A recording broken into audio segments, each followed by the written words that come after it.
Despiértate con Tere, las bendiciones te llegarán. Despiértate con Tere y de Dios no te apartarás. Bienvenidos, señores, estamos en Despiértate con Tere, donde tu alma se renueva cada mañana. En esta ocasión en particular soy la presentadora invitada, soy Heidi Camilo Hilario. La pastora Teresa Jiménez de Oyer no puede estar presente el día de hoy por razones ajenas a su voluntad. Gente, hoy tenemos un tema súper interesante y que definitivamente tenemos que conversar, que socializar y que todas las personas pues sepamos que se va a seguir presentando, sobre todo en las familias y en las iglesias. Vamos a estar hablando sobre el trastorno del espectro autista en niños, niñas y adolescentes.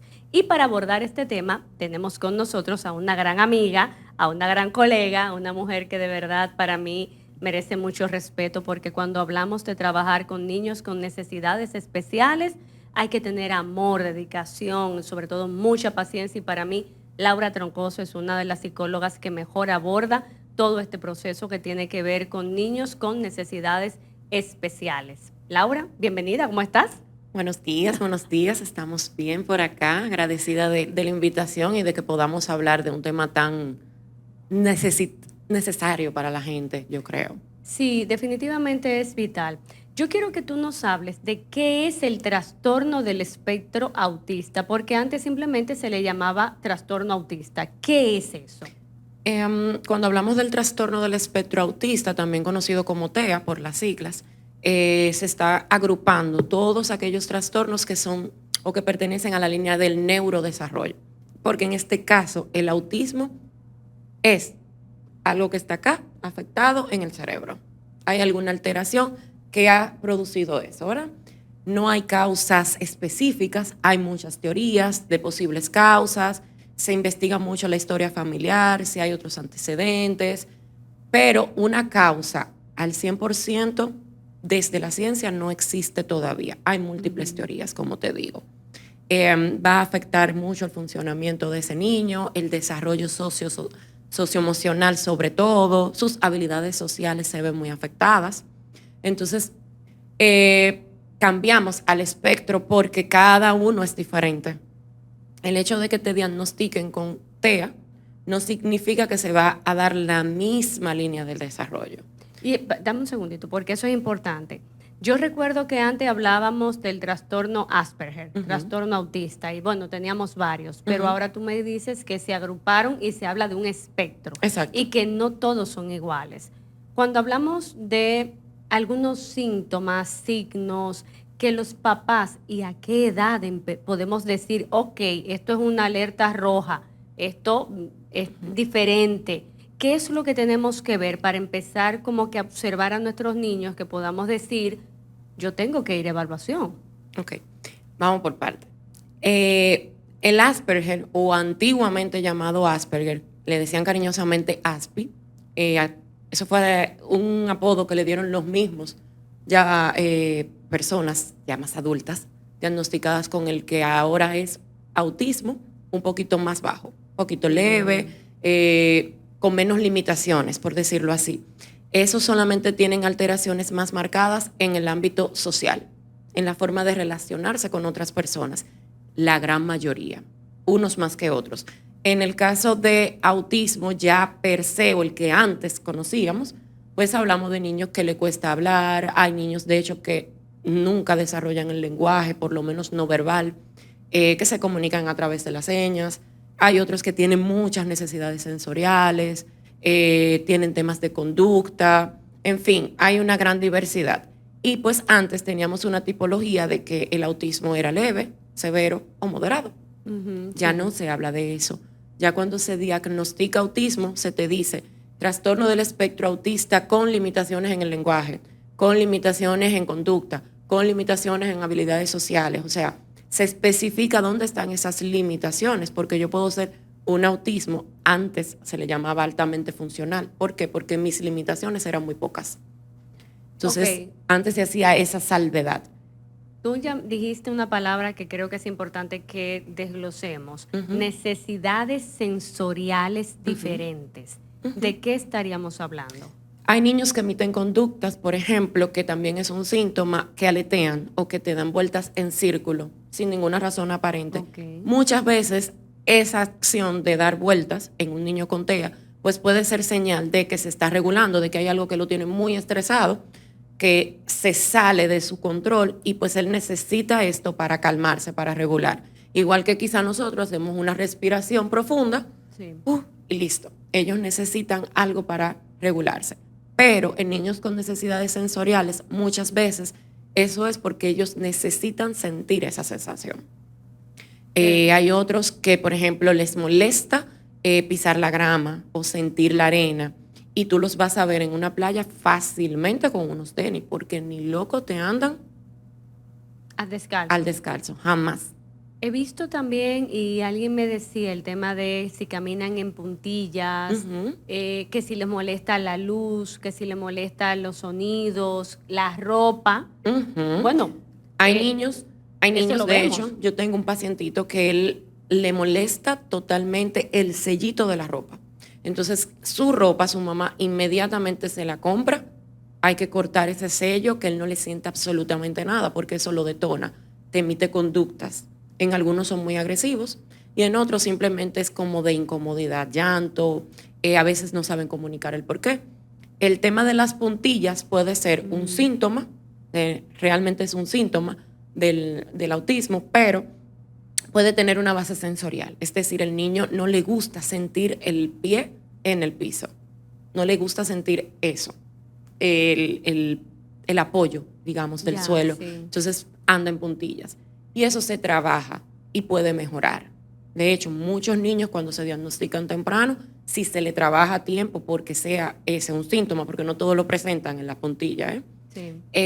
puede disminuir y de hecho puede desaparecer, aunque en momentos de estrés pudiera presentarse. ¿A qué edad empezamos a ver tal vez cosas y qué cosas pueden darnos la voz de alerta? Porque hablando con amigas, algunas me han dicho, bueno, me diagnosticaron a mi niño muy tarde, si lo hubieran diagnosticado más temprano, o niños que de repente mm, llegan adultos que nunca son diagnosticados. Ujú, puede pasar.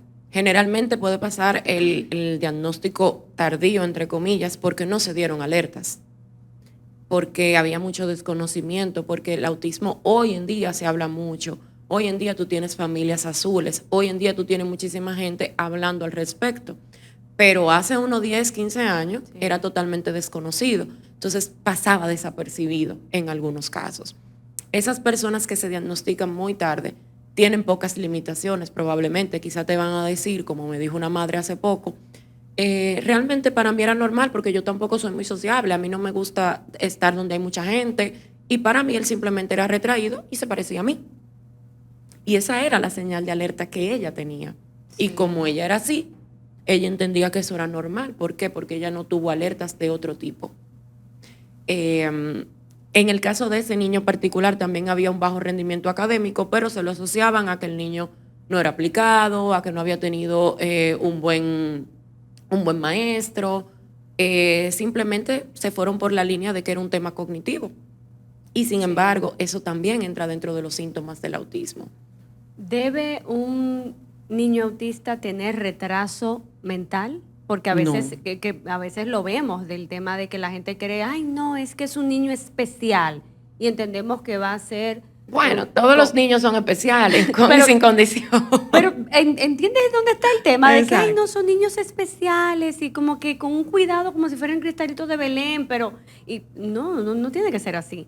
Pero a veces entendemos que van a ser retrasados, van a tener un retraso mental, que no van a poder tener una vida que se desarrolle a cabalidad. O a veces te dicen, no, es que es un niño especial porque es súper dotado, pero también es autista. Entonces, ¿qué tan cierto es esto? Mira, en el autismo, como decía hace un rato, no hay una línea que te permita decir o inferir lo que va a pasar en el mañana, porque ninguno es igual. Entonces, tú sí puedes tener un grupo de niños con autismo que son muy buenos a nivel cognitivo y de hecho, efectivamente, tienen un CI, un coeficiente intelectual sumamente alto, pero vas a tener esa contraparte también. Vas a tener otro grupo de niños con autismo que tienen un coeficiente muy por debajo y otros que están promedio, que es la norma del día a día, ¿verdad? No necesariamente un niño con autismo te va a desarrollar discapacidad intelectual, pero puede pasar. ¿Por qué? Porque la discapacidad también pertenece al grupo del neurodesarrollo. Okay. Y a menudo ocurren coocurrencias, o sea, aparecen ambos al mismo tiempo. Lo que antes nosotros los psicólogos llamábamos comorbilidad. Sí. Hoy en día se habla de coocurrencia. Son 2 trastornos, 3 trastornos interaccionando ahí.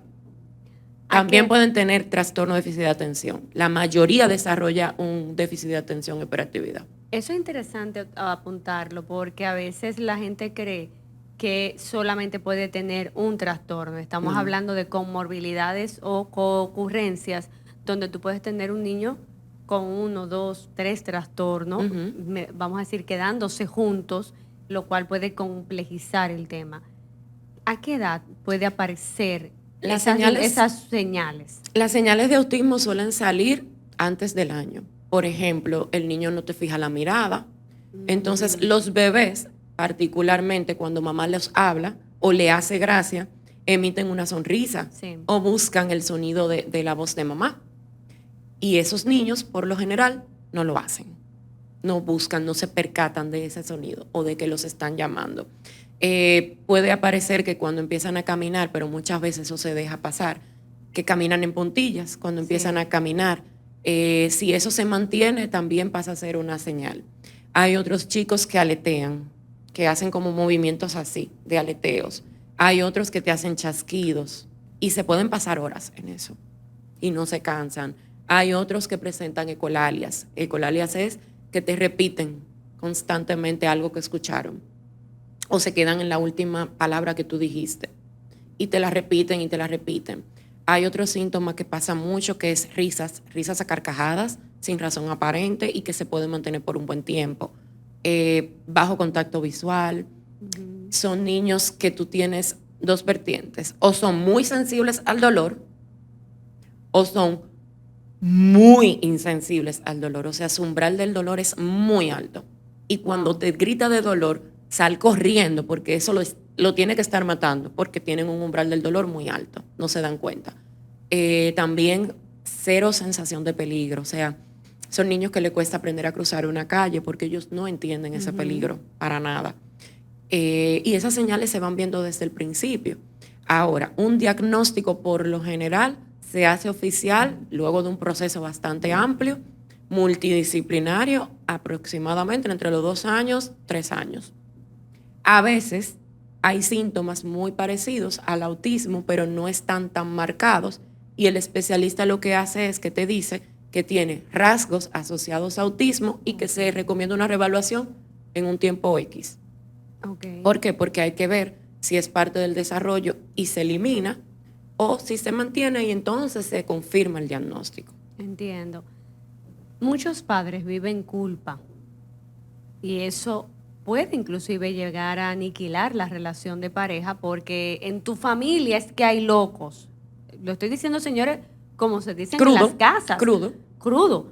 Eso es de tu familia que viene, porque en tu familia es que hay retrasado y gente con problemas. En la mía no. ¿Cómo lo manejan los padres o cómo deberían manejarlo? Bueno, ese ejemplo que tú pones, nosotros siempre investigamos historial familiar, ver si hay alertas, porque efectivamente, aunque no existe una causa 100% real o que podamos darla por certeza, ¿verdad?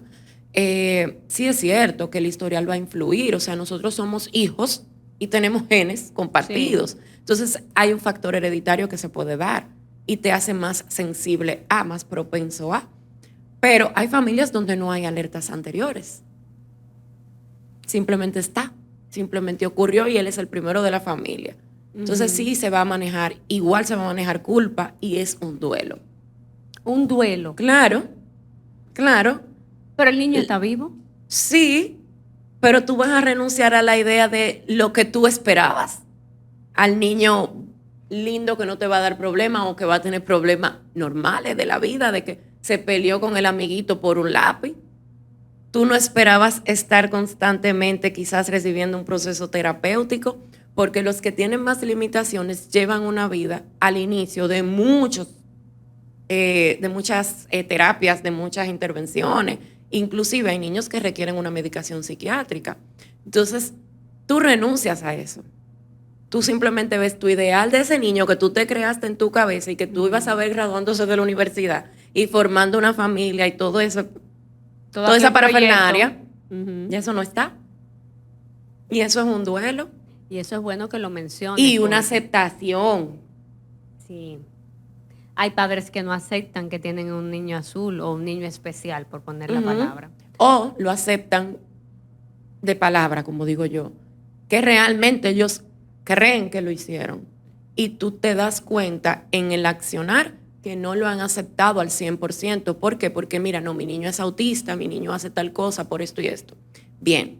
Sin embargo, vamos al supermercado, pero tú quisieras como tapar ciertas conductas para que la gente no vea que tu niño anda aleteando o que tu niño está haciendo esto o el por qué tu niño en determinado momento va a llorar porque algo lo estresó.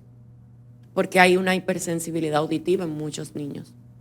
Sí, definitivamente, cuando hablamos de un diagnóstico, altera la dinámica familiar, claro, y la familia tiene que danzar en esa medida de que no se trata de que todo va a girar en torno a, va a ser diferente, pero no tiene que ser que todo sea por el menor. La vida de la familia continúa, pero evidentemente con una dinámica diferente tal vez a otras. Claro. Sobre todo cuando hay hermanos que no tienen la condición. Ahí es súper delicado porque también tú vas a jugar la línea de que tú tienes otro niño y que ese otro niño no tiene esas necesidades. Sin embargo, estamos todos enfocados en que hay que ayudar al niño, en que hay que ir a la terapia y muchas veces el que no tiene la condición pasa a un segundo plano sin tú quererlo. Ay, sí. O ese hermano, dependiendo la edad que tenga, llega a ser cuidador de su hermano con autismo. Mira, definitivamente eso es un tema bien profundo porque eso son muchas aristas que tomar. Por eso el tratamiento tiene que ser multidisciplinario obligatoriamente. Cuando hablas de multidisciplinario es... Hay niños que tú necesitas el apoyo de un psiquiatra. ¿Por qué? Porque hay conductas que se manifiestan muy marcadas y necesitamos un apoyo.